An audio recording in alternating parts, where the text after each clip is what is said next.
तो चलिए सीधे आज के इस विषय पर आते हैं। कोलकाता में हुगली नदी के किनारे पीढ़ियों से एक बेहद खौफनाक शहरी किंवदंती यानी अर्बन लेजेंड सुनाई जाती रही है।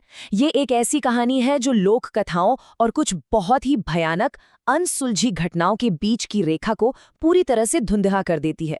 अब हम यहाँ किसी भी तरह के अलौकिक या भूत प्रेत के दावों का समर्थन नहीं कर रहे हैं।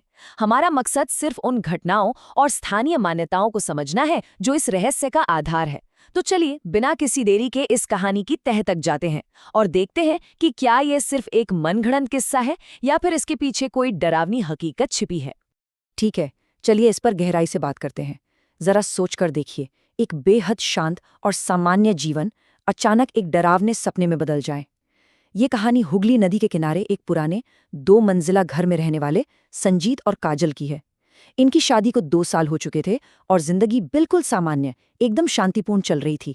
लेकिन फिर चीजें अचानक बदलने लगी, और ये कोई रातों रात हुआ बदलाव नहीं था, बल्कि धीरे धीरे रेंगता हुआ एक ऐसा खौफ था जिसने काजल के पूरे व्यक्तित्व को ही बदल कर रख दिया। इस बदलाव की गंभीरता को समझना बहुत जरूरी है। पुरानी काजल स्वभाव से बहुत शांत थी, और सबसे दिलचस्प बात, उसे मछली बिल्कुल भी पसंद नहीं थी।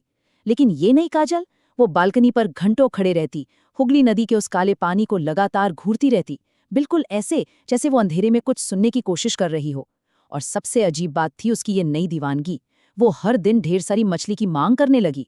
अगर संजीत किसी दिन मछली लाना भूल जाता तो वो उसे जबरदस्ती बाजार वापस भेज देती। सच कहें तो ये सिर्फ आदतों का बदलना नहीं लग रहा था, ये ऐसा था जैसे उसके अंदर कोई और ही इंसान या शायद कोई और ही सत्ता आ गई। और ये सब बहुत ही स्पष्ट तरीके से दर्शाता है कि ये बदलाव केवल कुछ आदतों तक सीमित नहीं था, ये शारीरिक और मनोवैज्ञानिक दोनों था। काजल का पहनावा पूरी तरह बदल चुका था। वो अब लगभग हर दिन लाल साड़ी पहनने लगी थी, जिसका पल्लू हमेशा हवा में उड़ता रहता। उसके हाथों में सफ़ेद शंख की चूड़ियां आ गई थीं, और उन चूड़ियों की खनक पूरे घर में गूंजती रहती थी। बंगाली लोक कथाओं के अनुसार ये सारे विशिष्ट दृश्य और ध्वनियाँ किसी बाहरी सत्ता के नियंत्रण, यानी आसान शब्दों में कहें तो पजेशन, के एकदम स्पष्ट लक्षण माने जाते थे।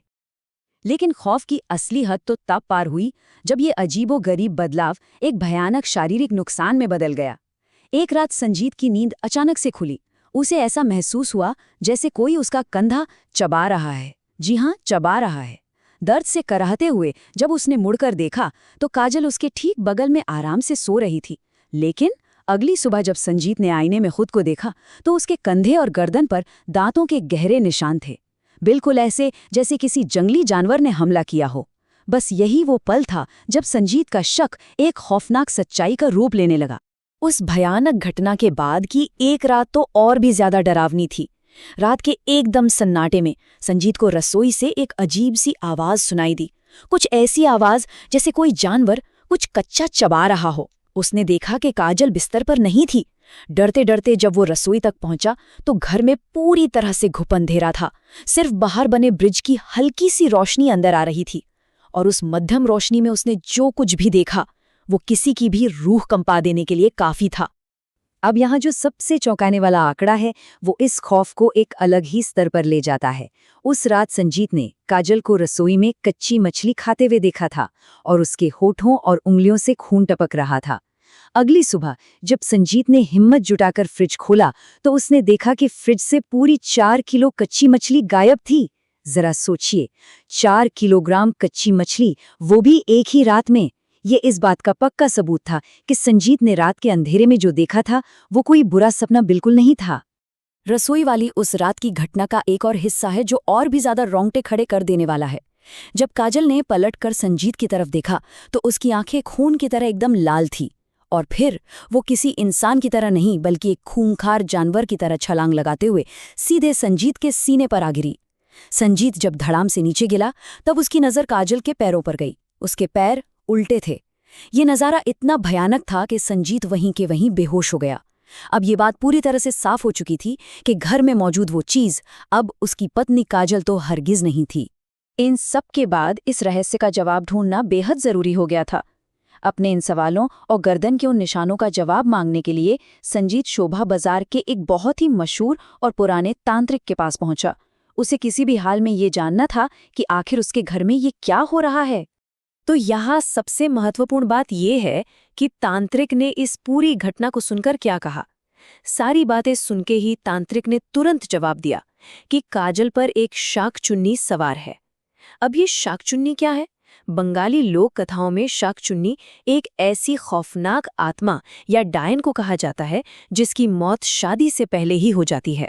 ये एक बेहद प्रतिशोधी आत्मा होती है जो अपनी अधूरी इच्छाओं को पूरा करने के लिए अक्सर विवाहित महिलाओं के शरीर पर कब्जा कर लेती है और फिर उन्हीं की जिंदगी जीने लगती है। इस आत्मा के काम करने का तरीका बड़ा ही खौफनाक और जानलेवा है। इसके मुख्य रूप से 3 चरण होते हैं। पहला, किसी विवाहित महिला के शरीर पर पूरी तरह से कब्जा करना। दूसरा, लाल साड़ी पहनने और शंख की चूड़ियां पहनने जैसी अपनी उन तमाम अधूरी ख्वाहिशों को पूरा करना। और तीसरा, जो सबसे ज्यादा खतरनाक है, पति के शरीर का खून धीरे धीरे पीना। तांत्रिक ने संजीत को साफ चेतावनी दी थी कि ये आत्मा तब तक उस घर से नहीं जाएगी जब तक वो संजीत के शरीर से खून की एक एक बूंद न चूस ले, और संजीत के पास समय बहुत कम बचा था। इसके बाद कहानी अपने सबसे खौफनाक मोड़ पर पहुंचती है। वक्त तेजी से बीत रहा था और संजीत की जान खतरे में थी। इसलिए एक बहुत ही खतरनाक अनुष्ठान यानी एक्सर्सिज्म करने के लिए तांत्रिक उसी दिन सूरज ढलते ही संजीत के घर पहुंच गया। चलिए देखते हैं कि ये अनुष्ठान कैसे आगे बढ़ता है और हालात कैसे बेकाबू हो जाते हैं। जैसे ही तांत्रिक ने घर के अंदर कदम रखा और अपने मंत्र पढ़ने शुरू किए, घर का तापमान अचानक से बहुत तेजी से गिर गया। इतनी ठंड लगने लगी जितनी आम तौर पर नहीं होती। काजल की आंखें धीरे धीरे फिर से खून जैसी लाल होने लगी और उसके हाथों की शंख की चूड़ियां बहुत जोर जोर से खनकने लगी। तांत्रिक के मंत्रों का उस पर मानो कोई असर ही नहीं हो रहा था। अचानक काजल ने गुर्राते हुए एक ही झटके में तांत्रिक की गर्दन को अपने दांतों से दबोच लिया। उसी पल घर की सारी बत्तियां गुल हो गई और उस घने अंधेरे में सिर्फ और सिर्फ तांत्रिक की दर्दनाक चीखें गूंजती रहीं। उस रात उस पुराने घर से जो चीखें सुनाई दी, उन्होंने पूरे मोहल्ले को दहशत में डाल दिया था। अगली सुबह जब पुलिस और कुछ पड़ोसी दरवाजा तोड़कर अंदर घुसे तो उन्होंने जो देखा वो चिकित्सा विज्ञान के लिए भी आज तक एक पहेली बना हुआ है। फर्श पर संजीत और तांत्रिक की लाशें पड़ी थीं। दोनों के शरीर पर दांतों के गहरे निशान थे, लेकिन सबसे ज्यादा कंपा देने वाली बात यह थी कि उनके शरीर पूरी तरह से सफेद पड़ चुके थे। ऐसा लग रहा था मानो उनके शरीर से खून की एक एक बूंद निचोड़ ली गई हो। और काजल वहां कहीं नहीं थी, वो मानो हवा में गायब हो चुकी थी।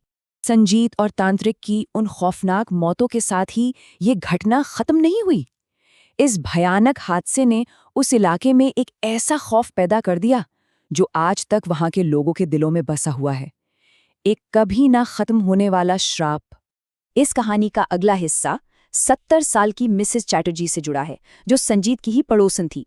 उन्होंने अपनी खिड़की से उस रात का वो पूरा खौफनाक मंजर देखा था जिसकी वजह से वो गहरे सदमे में चली गई थी। कुछ हफ्तों बाद अचानक मिसेस चैटर्जी की भी रहस्यमयी तरीके से मौत हो गई।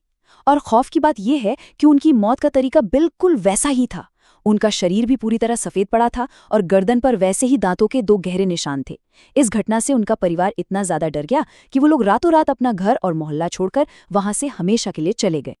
आज भी उस गली में रहने वाले लोगों का यही मानना है कि उस घर की कहानी अभी खत्म नहीं हुई। वहां के स्थानीय लोगों की माने तो आज भी रात के घने अंधेरे में उस पुराने घर की बालकनी पर एक डरावनी औरत लाल साड़ी पहने हुए नजर आती है। हवा में लहराता हुआ उस लाल साड़ी का पल्लू और रात के सन्नाटे में किसी चीख की तरह गूंजती शंख की चूड़ियों की वो खनक आज भी लोगों की रातों की नींद उड़ा देती है। ये खौफनाक घटना अब वहां का एक बहुत ही जाना माना आधुनिक शहरी मिथक बन चुकी है। हम इस पूरे विश्लेषण के अंत में एक बहुत ही अहम सवाल पर आके खड़े होते हैं।